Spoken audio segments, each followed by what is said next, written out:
Okay. I think before we dive into our next question, we do have a couple of questions in Slido from the last hour. Global asks, Democrats are trying to pass a bill to tax unrealized capital gains on a yearly basis. If it passes, what is the point in investing in the stock market? Do either of you have thoughts on that? Yeah, I've been thinking about this one.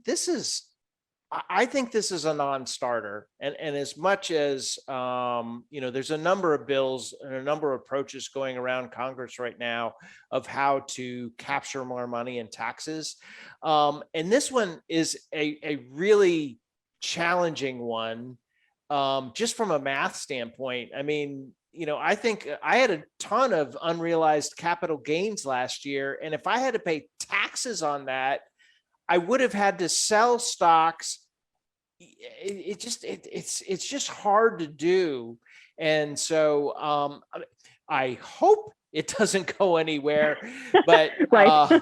and it certainly wouldn't turn me off from investing to tax, a portion of your gains over time. But it seems really complicated and really challenging. And, I think when you're collecting taxes, the easier it is to do it, like point of sale, you pay an X% tax. That's the kind of things that I think are easy ways to do it. And this one to me is super hard. Let me ask you guys a question, or maybe Global can chime back into. So I tried to bring this up, and the only thing that I'm seeing is that tax would be applied to billionaires. So the Wall Street Journal wrote an article saying that probably about 1,000 people in the United States would fall into the category where they would actually have that tax applied to them. I was reading that earlier. Yeah. Okay. I wasn't sure if that's what it was talking about. So I don't think it would be levied across every single person. So Global, if you fall into the billionaire category, that's fantastic. Congrats. Right. Yeah.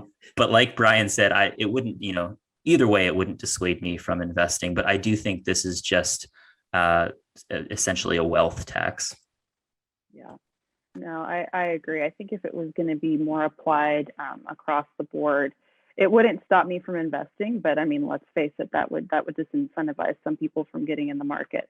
But yeah, that's good to know. I think it's only going to apply to a very, very small fraction of people if indeed it passes. And I believe that wasn't going to go into effect until 2022, if I read correctly.